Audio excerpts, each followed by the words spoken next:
Hello my fellow creative spirits. So today I am actually going to do a video where I explain how I come up with my reference drawings and give you a few tips on making your own reference drawings for, say, oil painting or an acrylic painting. So this is my method. Keep in mind that I am very loose with my method. I am always changing my method and always experimenting. This is just the method that I've been using lately. So just keep that in mind and just be fluid in your own style and always just do what you're comfortable with and what you enjoy. So I did get a few requests to do this video for a while now, so I decided to just share a few tips, and if you guys have any questions, feel free to leave that in the comments. And I'm going to try to do this video all in one go, so I'm sorry ahead of time if I begin to ramble.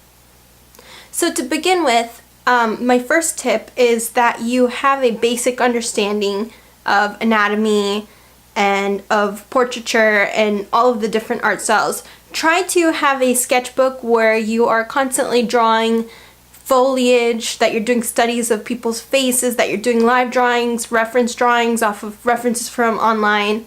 Try to do Da Vinci style anatomy drawings as well.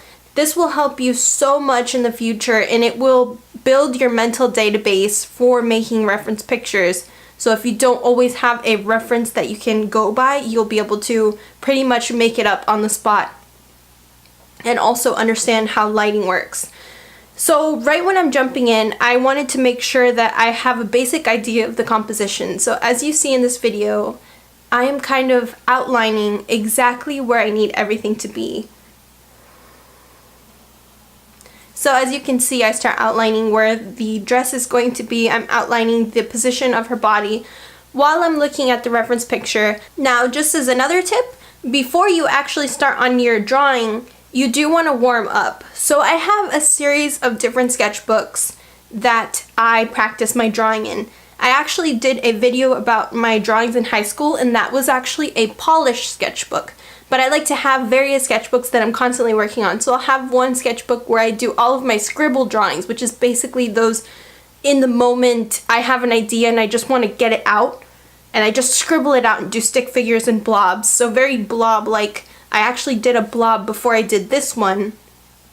And then having your more polished sketchbook, or going into an actual illustration paper and doing that. So this one was actually in my sketchy sketchbook, and then it just happened, I happened to like where it was going. I was taking my time on it, so I just decided to keep going with it in my messy sketchbook and just take it out later and then put it into a frame. So you're always welcome to do that in case you accidentally do something more polished in your messy sketchbook or do something more messy in your polished sketchbook. So don't stress out so much about your sketchbook. It's someplace where you can have fun. Don't try to make everything polished all the time. Sometimes your most messiest pieces will be the most interesting, and so just be in that comfortable, relaxed state of mind, and that's where the creativity will really flow. Because when you're trying to be a perfectionist so much, your ideas will be a lot more rigid and more stuck towards realism, which is completely fine. I think you should always practice realism alongside surrealism or any other type of art style that you're working on, but just always maintain that relaxed and playful state of mind. So once again here, just outline your composition, make sure that everything is going to be exactly where you want it to be, and start rendering out the details. But always begin with doing the composition and the lining, and make sure that your proportions are right before you go into doing all of the little details. So here basically what I was doing is I'm just starting to render out the details of the rabbit and of her face and of her dress, and just going and moving and flowing with it, not completely rendering out one area before moving on to the next. Though sometimes I do that. It just really varies, and it's just however you feel comfortable riding the creative wave, I guess you can say. So once you have a basic idea of where you want to go with this, you do want to start looking at reference pictures to get the correct lighting. So just always being careful to maintain the right lighting. You're going to look for reference pictures that fit the style that you're working in, and just kind of getting ideas from it. but don't copy exactly off of your reference pictures because that could lead to plagiarism. So here what I did, I actually made a pin board of various different references. So I'm going to actually link the pin board that I have for this particular image onto my description. So if you want to check out the different inspirations behind this piece and how I rendered it into my own painting, feel free to do that. So basically what I did for this is I looked at different images. The rabbit and also the caterpillar that's going to be coming in later was inspired by Da Vinci's grotesque paintings. So I was looking at that to get the kind of grotesque features that I really wanted. And the body is from a stock image that I found online. So I did that. I did change the outfit that the woman has. Just basically just getting the cross-legged pose, and those arms is what I used for the reference there. And as far as all of the mushrooms that will come on later on, they are also based on several different, just a huge compilation of different reference pictures of mushrooms in different positions. And as far as the foliage, this is where you want to have that mental database of different textures and also different foliages, is because now you won't have to be so dependent on a reference picture every single time that you need to get something in there. So for example, the face I did completely out of my mind. I have practiced with heads before, so I kind of know the proportions and all of that. So definitely keep a sketchbook where you're always keeping track of all of the different ways that you can make heads and the measurements and all of that, and always going back to it and rereading up on that so that you're able to do that pretty much freehand without having to look at a reference every single time. So as an extra tip here, I use a paper to just kind of block my hand from being able to smudge the rest of my paper. This helps to keep the paper a lot cleaner, because if I have my hand just going over the drawing, it's going to smudge everywhere. So have something that blocks your hand from being able to smudge everything. Another tip that you might notice that I'm doing here is I am actually layering the graphite. So instead of going in with one really dark graphite pencil, what I'm doing is I'm layering. So I'll use the F pencil to do a light wash over the area, and then going in with my darker pencils and just continue going over that. Because the thing is, if you press down all in one layer, you're going to make it where it's almost impossible to continue layering onto there. So you'll have a lot flatter of a surface as opposed to having that dimension if you do layers. Something that I just recently found out actually about layering that I've been doing a lot lately is I use charcoal to do my darkest areas, and I use H pencils for my lightest areas, and I use F and B pencils for my darker areas as well. And another tip is to always keep your pencil very sharp. The sharpness of the pencil will give you much less of a grainy effect onto your drawing, and it'll look a lot more cleaner. So I found that keeping my pencil sharp all the time, even though I might use more of the pencil, it just results in a much nicer, much better rendered piece. Again, going back to knowing the basics of art, this is what helps so much, and you will get a huge advantage when you're drawing reference pictures for future drawings when you understand the basics. So back to what I was saying about having a sketchbook where you're learning about proportion and anatomy and all of the important elements of art. I definitely recommend looking into even knowing color theory and composition, because once you understand color theory, composition, and the basics, as much as you might think you know the basics, just going back and refreshing every once in a while and learning them and taking notes on it will help you so much in creating your own artwork. Take notes from the masters as well. Also, a thing that you might notice that I do as I'm drawing, the farther I hold my pencil from the pencil tip, the more lighter and more free my strokes will be, as opposed to if I hold the pencil really close to the end, towards the lead of the pencil, I have a lot more precision, and I'm also able to go darker. So just keep that in mind. If you want to have more control, go closer to the tip of the pencil, and the farther you will go, the more lighter and more free the strokes will be. Another tip is to use your favorite artist as inspiration. So by inspiration, use this term very, very, very carefully, because there is a thin line between inspiration and plagiarism. You want to make sure that you're staying as far away from plagiarism as possible. So a good way to do this is that you use elements of several different artists, and even though you might use elements, don't exactly copy anything that you see from them. So for example, as I said, the grotesque face of Da Vinci, I'm using them, just elements of it. For example, the pronounced eyebrows, or the pronounced wrinkles, for example. And as far as like composition, for example, this piece is inspired by the composition of an Annie Stagg painting, which has maybe, it can parallel in that it's symmetrical in a way, but at the same time not symmetrical. So just use the inspiration very sparingly, and over time you will get better at not relying on plagiarism or copying a piece exactly. In the beginning, if you are kind of doing studies of masters, that's completely fine. And in the beginning, you are taking more elements and it's harder for you to get elements from several different areas. That's okay. You know, it does take a lot of practice. You can kind of work your way slowly from realism into surrealism. So first you want to build up those realism skills, and then from there move into surrealism or any other art style that you enjoy doing.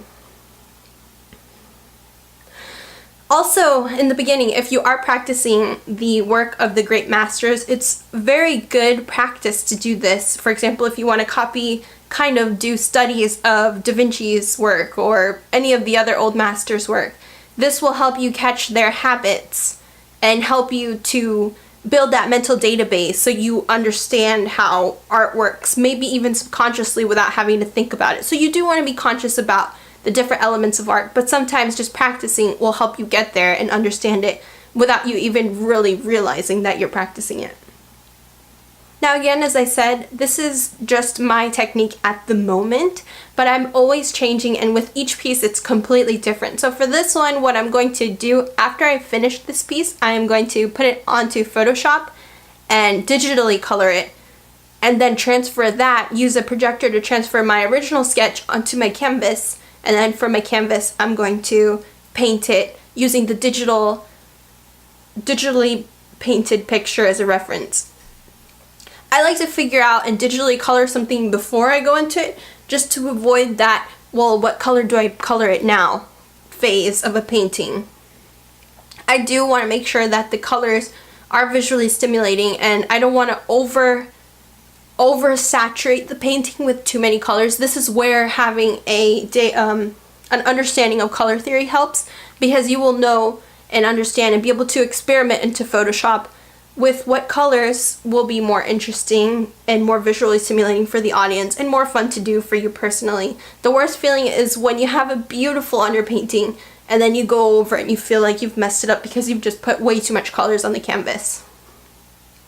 Of course, colorful pieces are gorgeous as well. So it all depends up to your own personal preference. For me, typically I like to limit my color palettes to no more than 3 colors. I try to anyways, but there are many, many cases where this just isn't the case. You can do as many colors as you want, honestly. There's no rules in art.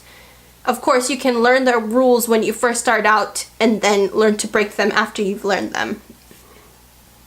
I would also love to do a video about how I digitally digitally draw and color my pictures. So if you guys want to see that, please let me know and I can show you guys exactly how I make the Photoshop version of my reference picture. So for a different reference picture that I did, I actually just did the entire picture on Photoshop. So what I did was I took my own reference pictures of myself using my camera, my DSLR camera, and then after doing kind of like a photo shoot, I went into Photoshop, compiled everything, maybe through a couple of different stock images, and just made it unrecognizable from the stock image, but you know, use like different blending and all of that and created my reference picture to my liking. Doing this is really fun too, and then you have the reference picture a lot faster and you don't have to do the sketch. But I just love doing the sketch as well because it just gives me more practice rendering things out and then just going into Photoshop later and doing the digitalized version of the reference. But again, keep it fresh. Try to experiment with your different methods. Try doing ink drawing references, try doing pencil drawing, try doing purely digital reference pictures. So just experiment with it. You know, drawing and doing art is supposed to be fun. You're not supposed to stress out about it. So I hope that you guys enjoy doing art and creating, and you're not sitting there and just stressing out and being in this really rigid form of thinking, because I've been there and my art starts to fall apart, and it's just when it doesn't feel fun anymore, it's really hard to come up with fun concepts and all of that and have fun with it. So my final tip is for you guys to slow down and enjoy. So this piece took a long time. I was going to do a real-time version of this sketch, but real-time of this sketch would have been hours upon hours upon hours long. I don't know the exact number of hours that this took. I will have to see once I'm finished, but I know that it took a very long time. So this is actually not as fast as my usual time-lapse sketches, because this one is 20 minutes long. I will put somewhere on the screen now just so you guys can compare how fast it is compared to the real time. But doing it slowly and just enjoying it and having a therapeutic outlook on drawing will help you do so much better, and you'll just, every single time that you draw, you want to get slower and slower and render things out more. I think nothing has really changed as far as speed from when I first started, other than I've been taking more time on each piece.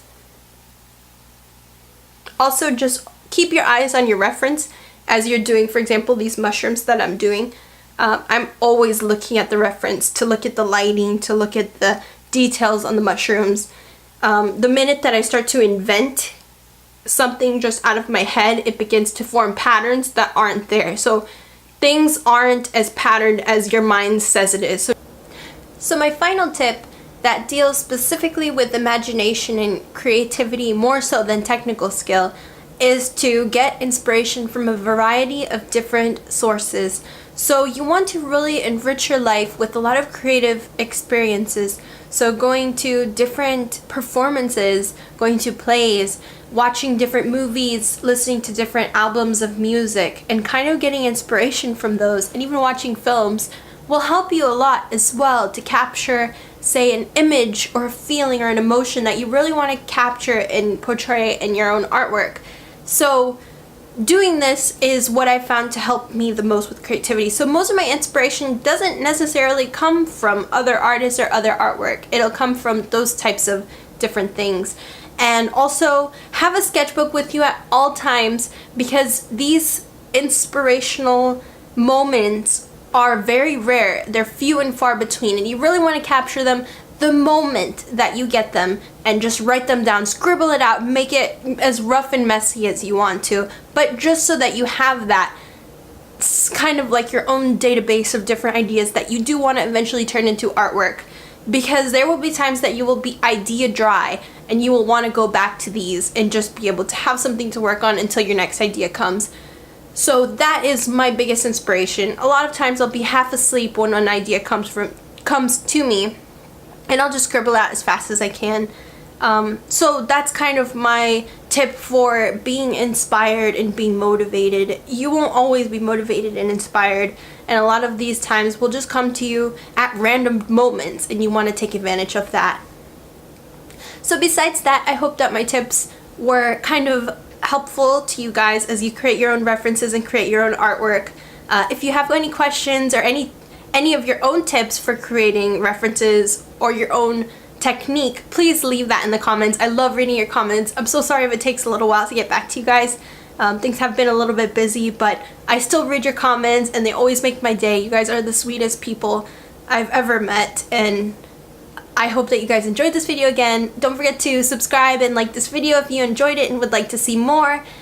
And also don't forget to follow me on Instagram, where I post a lot of my works in progress, and you guys kind of get exclusive content on there as opposed to waiting for my videos. So don't forget to do that, and also like my Facebook page, and I will see you guys next time. Bye!